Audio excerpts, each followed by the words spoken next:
All right. So we're on chapter 7 of our beloved Holy Mother's life story. Sri Sarada Devi and her divine play, compiled, written by Swami Chetanananda. So we're chapter 7, and this one's kind of interesting because we're going to get, instead of perspectives on Holy Mother, we're going to get perspectives on Holy Mother's reminiscences of Sri Ramakrishna, her husband, avatar, if you're inclined to accept that, or a great teacher, but certainly a man of wisdom. And let me put on my ability to read here. And it starts off, of course, with a little Sanskrit chant that translates as, "O Ramakrishna, your life story is sweet. Your holy name is sweet. Your divine body is beautiful. Your conversation is sweet. And so is your song. O Lord, is there anything in you which is devoid of sweetness?" So starting off like that, we know Holy Mother was a fan of Sri Ramakrishna. I think that is Tavakathamritam Maharaj, the one we usually chant before the gospel starts. Oh, yeah? Tavakathamritam. I think that is what it is. I don't have the book, so I don't know exactly. Yes. Yeah, I'm not, I don't think I've heard that chant. Oh, that could be different. Tat kim nuyana maduram bhavati tatyam. And that is different. That is different. Yes. Yeah. Cool. Well, it's beautiful. Page number, Swami? We are on page 121. Thank you. It says, memories are precious. One's life will not end if a hand or a leg or an eye is lost, but it is disastrous if the memory fails. People live on their memories. Joyful memories bring smiles, sorrowful memories give rise to tears. Some unimportant memories fade from the mind, but the sweet ones, they remain forever. Holy Mother never forgot the golden period of her life when she stayed with the Master in Dakshineshwar. Later, she would recount stories concerning the Master to her disciples and devotees. These incidents depict various facets of Ramakrishna's life, and also the mutual love and appreciation that they had for each other. The rest of this chapter consists of Holy Mother's reminiscences as recorded by her disciples on different occasions. These reminiscences were first published in the Bengali book Sri Sri Mayur Katha, and later translated into English and published as Ramakrishna as We Saw Him. The source. The Master used to say that his body had come from Gaya. When his mother passed away, he asked me to offer pindam, funeral cakes, at Gaya. I replied that I was not entitled to perform those rites when the son himself was alive. The Master replied, No, you are entitled to do it. Under no circumstances can I go to Gaya. If I go, do you think it will be possible for me to return? I did not want him to go there. So later on, I performed the rites at Gaya. Yeah, I actually got to do this. These little pindams that I had to make. We part of sannyas is that you have to you throw your own funeral, but not just your own funeral. All of your friends and relatives and ancestors, all the way up the line, and you send them your blessings and your whatever, I don't know. But I sat there in the hot sun doing this funerary practice for probably like 5 hours when I was in India. And I had to make those little round pindam balls and set them on the ground in an order and put grass stalks around them and all kinds of things. All of it was in Sanskrit, being chanted quite quickly. I didn't really follow much of it. I would constantly raise my hand, and the Swami would come over, and I'd be like, "What am I doing?" And he would walk me through it. But so here she is, Thakur, offering these things. An ideal husband. The Master was interested in nothing but God. When I asked him what I should do with the saris, the conch shell bracelets, and other things with which he had worshipped me when he performed the Shodashi Puja, he said after a little thought, well, you can give them to your mother, but be careful that when presenting the gifts, you don't look upon her as your personal mother, but as the mother of the universe. I did so. Such was his teaching. And that's a beautiful idea. Oops, here comes Shrikant. That's a beautiful ideal, actually, for anything that you do.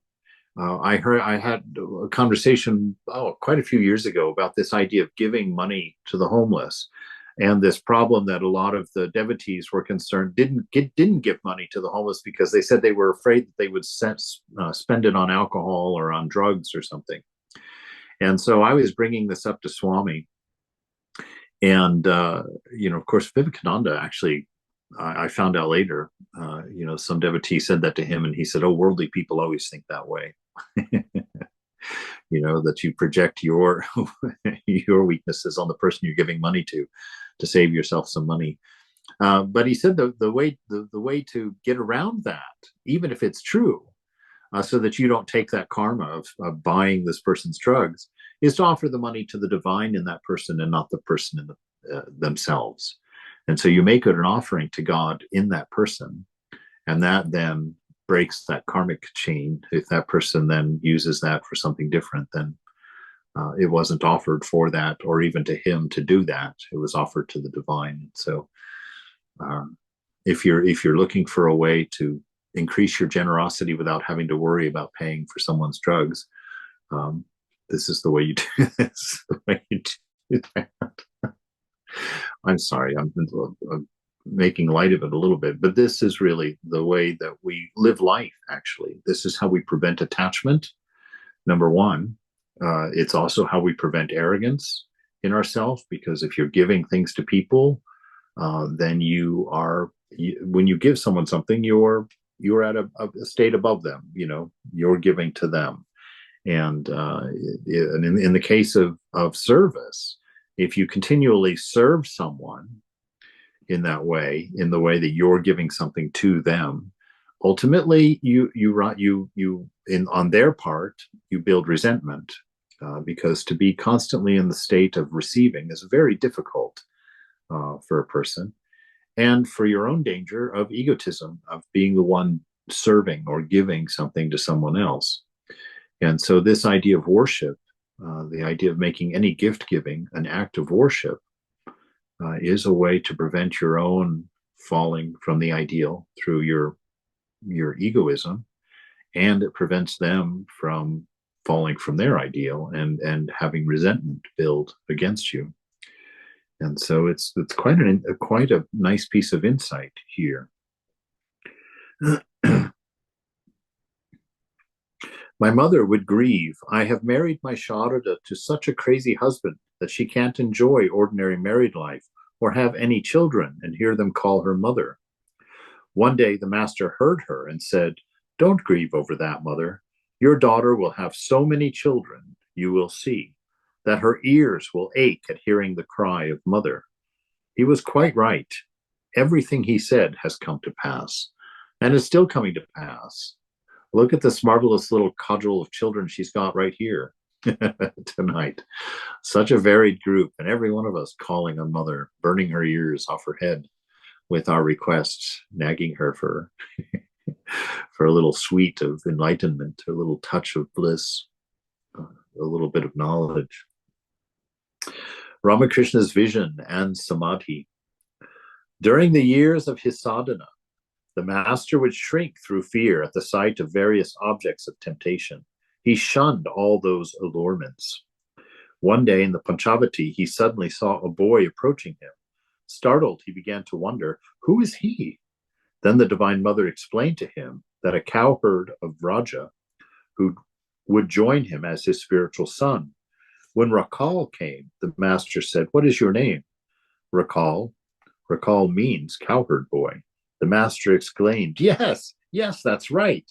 Rakal looked exactly like the boy whom the master had seen in the Panchavati. I love hearing things like that, the way that mother would give him little foresights about the people that were coming to visit him. So he was never left at a loss or a surprise when people would come. She would give him hints when people would come from different traditions to come and speak with him. And what I enjoy about that is the camaraderie, that he had such a pure heart and a pure mind that he was almost a partner to the divine. He's, of course, he was the child of mother, as he saw himself, and the dust of the devotee's feet. So he would never ever see it that way. But I love the partnership that how everything he did in step with the divine will, and always made sure that it was within those precepts of the design will before he would follow it or do it.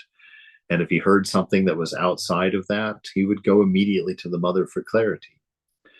And I'm really looking forward to the day, and I say it as if it's going to happen only through grace, that we will be that pure, that we will walk. Oh, amazing! I just love even thinking about it. That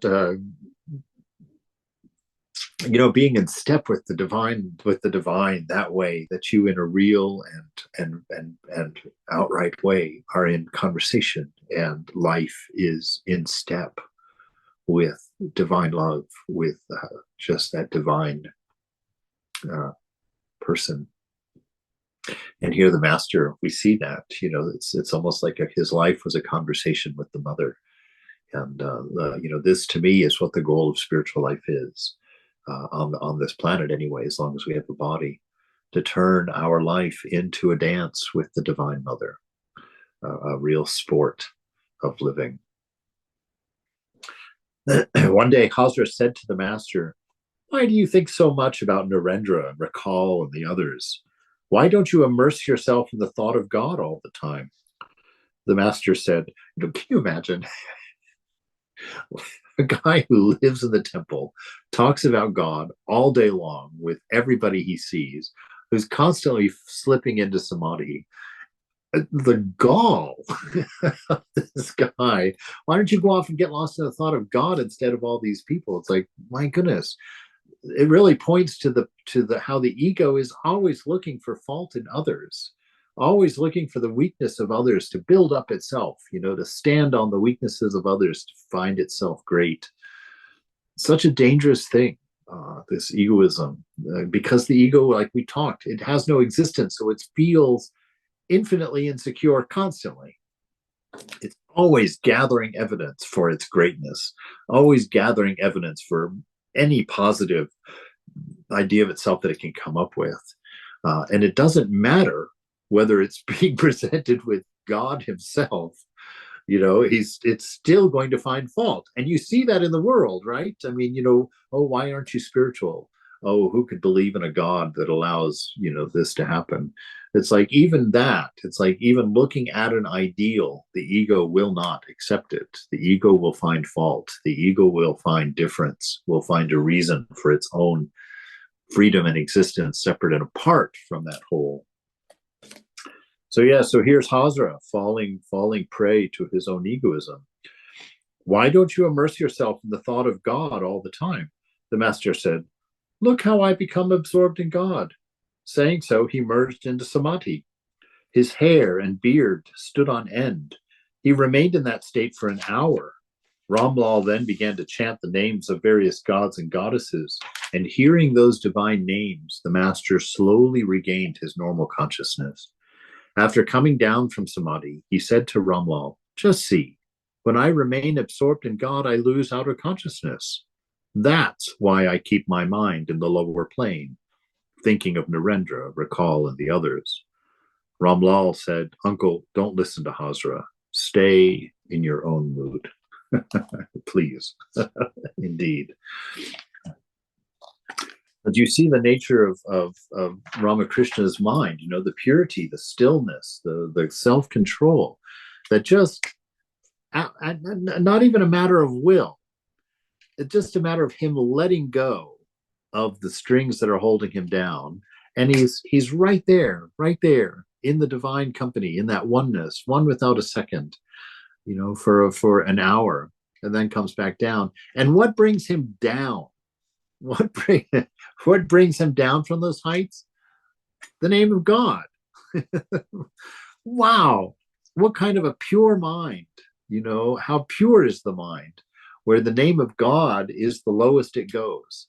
It doesn't go any farther into the body mind than that. It's just what an absolute beautiful, pristine beauty of this mind, of this pure mind. And to think of being his disciple, to think that here we are, to learn these things from, indeed, the master. Ramakrishna's childlike nature. When the master was staying at Dakshineshwar, Rakal, who became Swami Brahmananda, and other devotees were very young. One day, Rakal came to the master and said that he was hungry. The master went to the Ganges and cried out, "Oh, Gordasi, come here. My Rakal is hungry." At that time, there was no refreshment stall in Dakshineshwar. A little later, a boat was seen coming up the Ganges. It anchored at the temple ghat. Balaram Babu, Babu is a courtesy title given out of respect. Balaram Babu, Gordasi, and some other devotees got off the boat with some rasgolas. The master was very happy and shouted for Rakal. He said, "Come here. Here are the sweets. You said you were hungry." Rakal became angry and remarked, "Why are you broadcasting my hunger?" The master said, "What's the harm? You're hungry.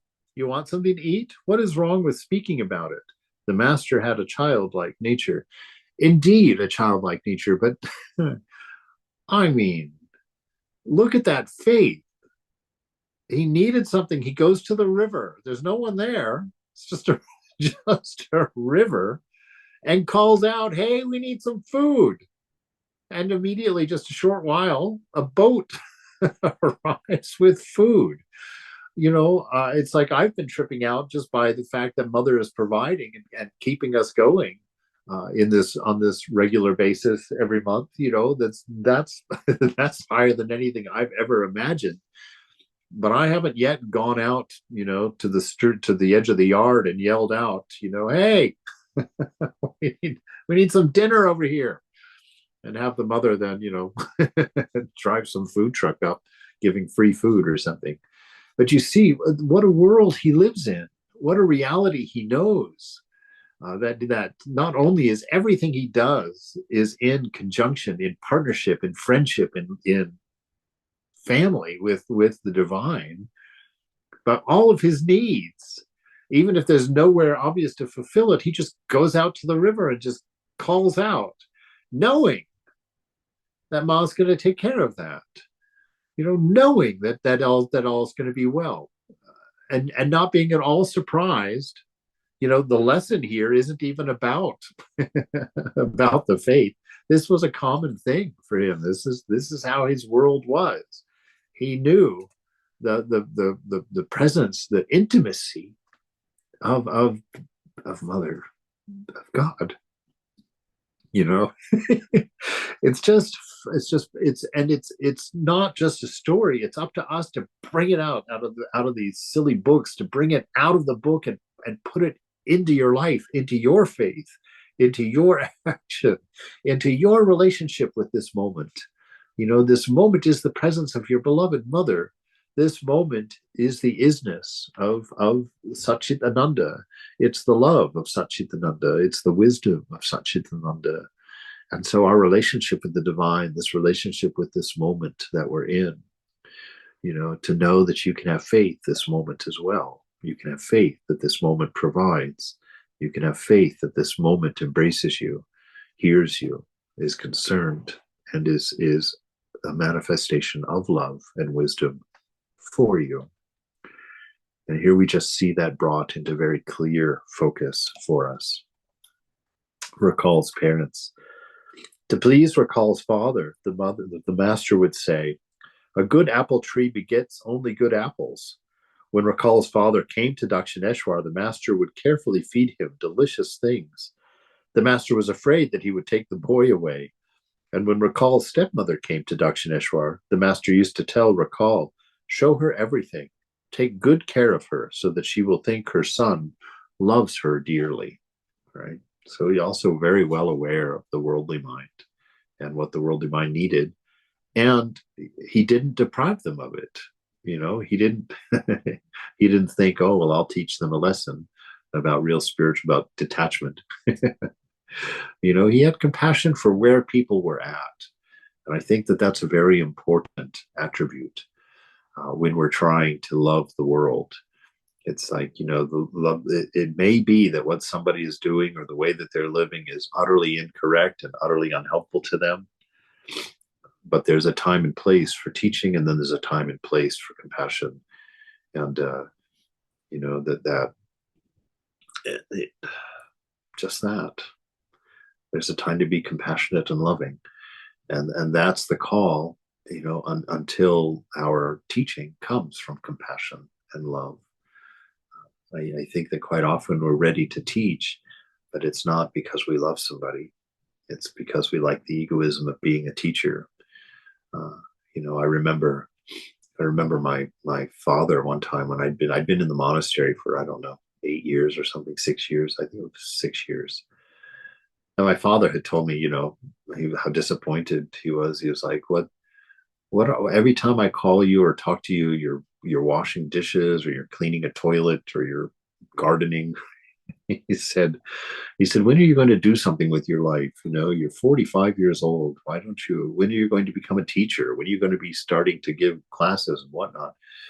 And, I remember at dinner, I shared that with Swami. I was like, Maharaj, I'm just a glorified maintenance engineer here. It's like, I feel a little disillusioned by that. And I told him what my dad said. And he said two things. One, he said about the maintenance engineer. He says, that's all everybody is in this world. Everybody's a maintenance engineer. That's all we're all doing, just maintaining the world as it is. But then after that, he says, see, here, people are not a teacher when they stand up and say they are a teacher. He said, in Vedanta, you're a teacher when people come to you to learn. He says, so you focus on your life. You focus on your heart. You focus on your relationship with the divine. And when that comes to a place where it's attractive and it's beautiful to somebody may come to you and ask a question. And on that day, you become a teacher. And I was so touched by that response. I thought that was so beautiful. I was so satisfied. And I knew that just like the Karate Kid, I have a long way to go.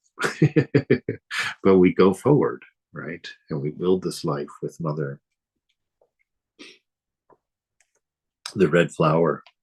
Once at Dakshineshwar, a girl named Asha picked a beautiful red flower from a bush that had very dark leaves. As she held the flower, she wept and kept saying, what is this? Why should such a lovely red flower have such dark leaves? Oh Lord, how strange is your creation. When the master saw her crying, he asked, what's the matter? Why are you weeping? She was quite unable to explain, but continued to cry until the master comforted her with many words. That's an interesting story there. Anybody have any light on that? I thought that was going to be the story of the red and white rose on the same bush, and it was through me. I think the story is a lot like the story of the sadhu by the waterfall, whose sadhana was getting up and clapping and saying, oh, well done, and going back to whoever he was meditating. I think she was so overwhelmed by the beauty of the natural world, it just kind of seized her, and Thakur saw that in her. It could be that. What's the deal with the dark leaves? Why should it be such a beautiful flower have such dark leaves? Is that along that line? Of course, nobody would want to say this out loud, but when I was in India, I saw tons of billboards that were quite shocking to me for skin lighteners. Yeah. And I had one of the Indian lady devotees who had darker skin say that she was always told that it was going to be difficult for her to get a husband because she was so dark. Is it because of that she's weeping for a beautiful flower having such dark leaves? I think dark as such is like when we say sinister, we say dark. Ah, I see. We kind of, in my opinion, that we associate the dark with the evil or not so good. And I think that's probably what she did. The red was the beautiful, and the dark was the evil, was the sinister, was not. And by the way, my mom said that too. that I was so dark, would I ever find a husband? That's funny. My mother used to tell me if I got any whiter, people would see through me. Yes, well, that's an interesting thing. If that's the case, that the beautiful flower surrounded by darkness, that's a wonderful metaphor for the way we live. Actually, the way we have to be in this world. There's so much going on around us, so many things, but in the end, we should be beautiful. In the end, we are still Satchitananda. We're It's like unstained. the lotus in the mud. Yeah. I thought, Maharaj, it was just because of the striking beauty of the red against the dark green.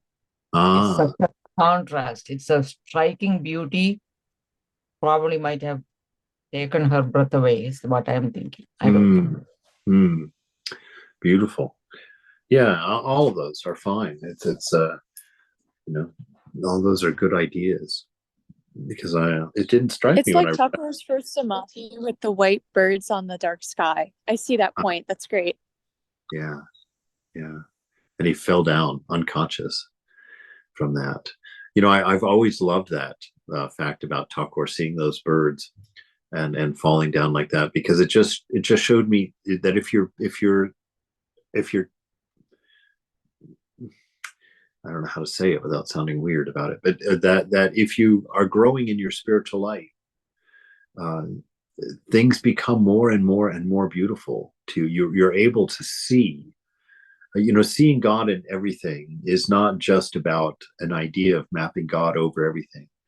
You actually see the infinity of God in everything. You see the love of God in everything. You see the wisdom of God in everything.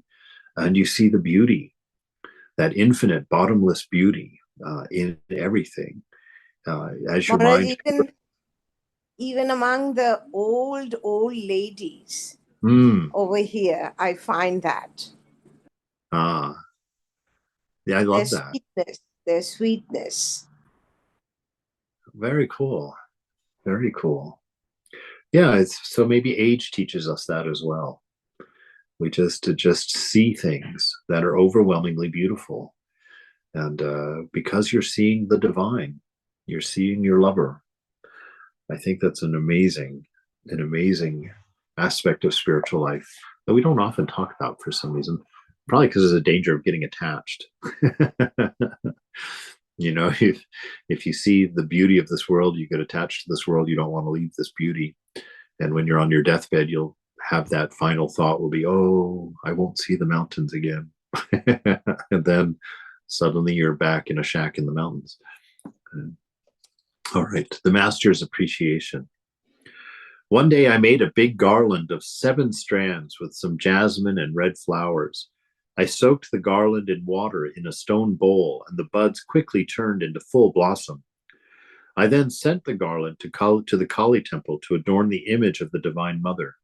The ornaments were taken off Kali's body, and she was decorated with the garland.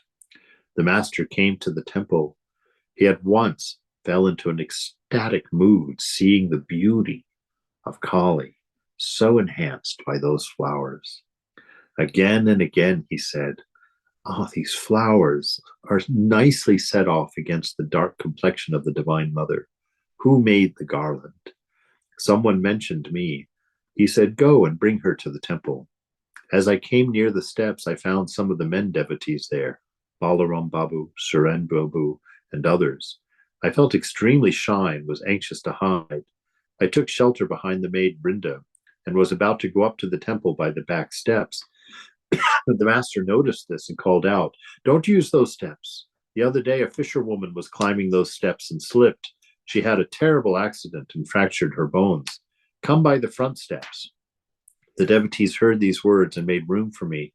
I entered the temple and found the master singing, his voice trembling with love.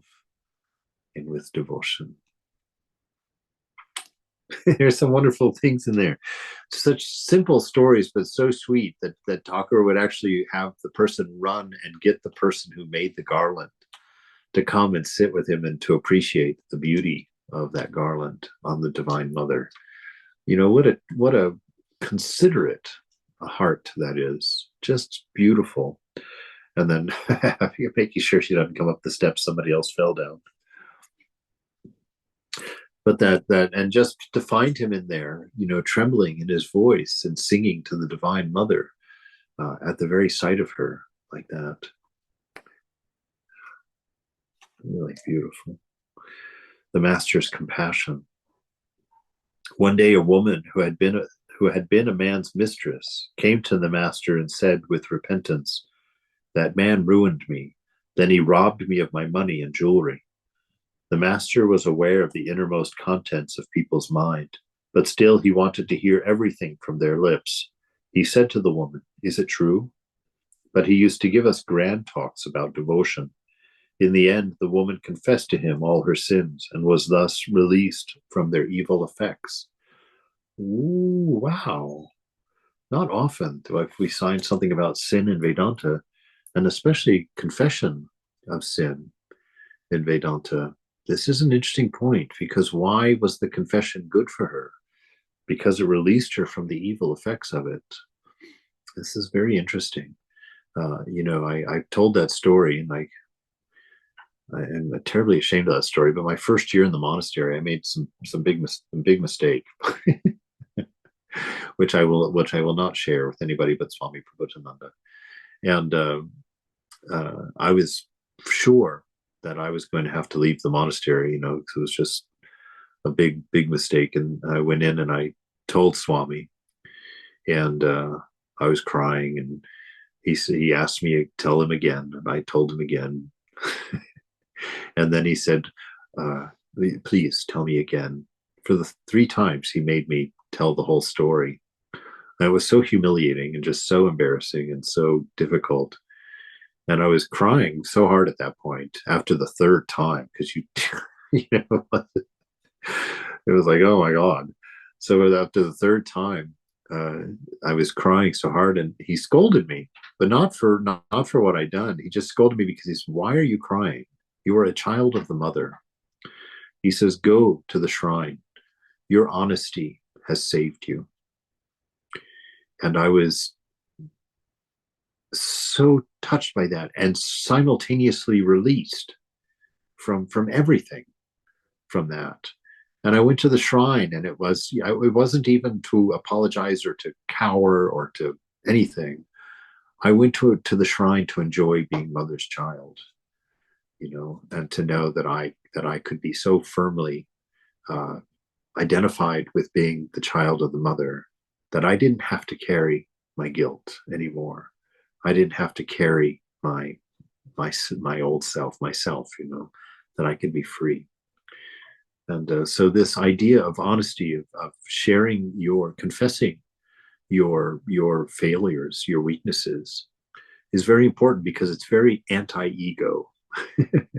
It will help break down the ego, and it will help you let go of the karma that those actions carry in them, you know, those weaknesses carry with them. So it's a very big teaching in Christianity, and I was always curious why it seemed so absent in Vedanta. But I see here that it was just more casual in Vedanta. It wasn't set up as a practice or a ritual like it has been, like Christianity did. But this notion of sharing our sins one with another, you know, that we let people know that we make mistakes. We let people know that we fall, and that and what that does is it removes us of this illusion of us being the only bad person in the room, or the only weak person in the room, or, you know, gives us the idea that all these great folks are of a different breed than we are. You know, it's like people talk about swamis that way. You know, they talk about swamis as if they're a different species. And what that does is it releases you from any sense that you are that. that you also are of the same potential and the same manifestation as those swamis are, and so I think that this idea is an important one, especially in sangha. You don't have to be perfect to be a strength to someone. You don't have to have everything figured out to be wise. You don't have to be perfect to be helpful. And so with our sangha, as we grow in our friendship and our trust in each other, remember that. If you fail at something, share it with somebody, so that there's two of you carrying that burden together, and that we have that kind of trust in each other, and that we don't judge each other on actions. We don't judge each other on the externals, but that we're part of each other's heart, that we're part of each other's heart, and that we're just really careful about that. Because if we're not doing that, the things that happen are gossip. Gossip happens when we don't have a healthy attitude toward our weaknesses and toward our relationship with each other in sangha. We talk about the faults of others. We talk about the wrong things people have done. We make judgments about each other, and we feel that. We feel that from each other when that begins to happen, and it breaks down that trust. And in sangha, trust is pinnacle. We have to know that we're there for each other, that I'll be your strength. I've got your back covered. If I know you have a weakness, I'll help you cover it. I'll help you get through it. And it's just wonderful to see the master was that way. And that if he knew something, even though he already knew her whole internal story, he knew everything that was going on, he only paid attention to what she told him. That's a marvelous level of respect right there that he didn't have to do. He could have been the avatar and been like, yeah, I can read minds, I know your whole story. But it wasn't like that. He waited and let her tell him everything. And, just showing her a marvelous respect and helping her to go through it in her time and in her way, and to work through it. It really is a great teaching for us, that we don't have to be right all the time. We don't have to show people what we know every time. That we can hold in what we know, to hear people's story, and to identify and be next to them, and to offer our wisdom or whatever strength we have when it's asked for, when it's requested. Very important pieces here. Small but wonderful. So in the end, the woman confessed to him all her sins and was thus released from their evil effects. So by all means, do this. Have this attitude toward your weaknesses. They're not something to hide. They're something to be overcome, no doubt. But we should always be what we are. We should always be honest. We should never present above our star. And the most humble of us should feel as honored and loved as the greatest of us. It's very important. That's the nature of love. That's why love is the cord that binds us in one without a second.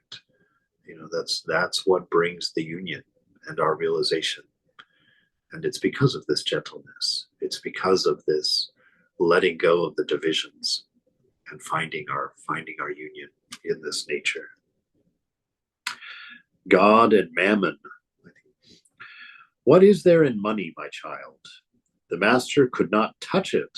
His hand would recoil from it. He said to Ramlal, this world is illusory. Had I known it to be otherwise, I would have covered your Karmapur village with leaves of gold. But I know the world is impermanent. God alone is real. Right? So why is, Jesus goes just as far. He says, God and mammon, you cannot have them both. That they're two different masters. And you will come to love one and hate the other, no matter how carefully you try to walk that line between the two. And why is that? Because, money is a magnifier of desire, a magnifier of ego. If it's not digested properly, It's a difficult thing. It's not that it's wrong to have money, but it's wrong to serve yourself with your money. You know, that you take care of yourself, you take care of your family, you take care of your neighbors, you take care of holy men and your temples, and then beyond that, you take care of society. Your money is your actualization of your virtue, not of your vice. But it's a terrible temptation. You know, I remember the days, I wasn't rich by big standards, but by a single man's standard in his 20s, I was very wealthy when I was young and working. And I now look back on what that made of me. You know, I can remember feeling haughty, and I can remember being shopping and wanted to be expecting to be treated in a particular way, you know, because of that. And you know, please be careful. Don't let money affect you like that. Don't let it amplify your desires. Don't let you sit and think about the things that you're going to buy or that you're going to get or that you can have. And definitely don't think that it makes you better than the others around you. This is the nature of money, and this is why Thakur wouldn't even touch it, because he recognized that. And so be careful. Money can be a beautiful thing if it's being held by a beautiful person, by a person who has love and wisdom within them. But it can be a horrible weapon as well, a weapon to your own internal peace, a weapon to your humility, and just a great divider of people. So he deals with it by knowing that it's impermanent, knowing that it's not real. The things that it can buy you basically are just potting soil. That's all that money can buy you. It's only good for exchanging for potting soil. And it itself becomes potting soil. Well, probably faster than a Mercedes. So know that all of our wealth is impermanent, and that God alone is the reality. And now a ghost story. One day the master went to Benipal's garden house in Sindhi with Rakal. He was strolling in the garden when a spirit came to him and said, "Why did you come here? We are being scorched. We cannot endure your presence. Leave this place at once." How could it stand his purity and blazing holiness? The master walked away with a smile and did not tell anyone about the incident. Immediately after supper, he asked someone to call for a carriage, though it had been previously arranged that he would spend the night there. A carriage was brought, and he returned to Dakshineshwar that very night. When I heard the sound of the carriage near the gate, I strained my ears and heard the master speaking with Rakal. I was startled. I thought, I do not know if he has taken his supper. If not, where can I go get food at this hour? I always kept something in store for him, at least farina. He sometimes asked for food at odd hours, but I was quite sure he was not coming back that night, and so my store was empty. All the gates of the temple garden were barred and locked. It was 1 o'clock in the morning. He clapped his hands and began to repeat the names of God, and after a while, someone opened the gate. What a great doorbell. Meanwhile, I was anxiously thinking about what to do in case he was hungry. As he came, he shouted to me, "Don't be anxious about my food. I've finished my supper." Then he narrated to Rakal the story of the ghost. Rakal was startled and said, "Dear me, it was really wise of you not to have told me about it at the time. Otherwise, my teeth would have been set on edge through fear. Even now, I'm seized with fear."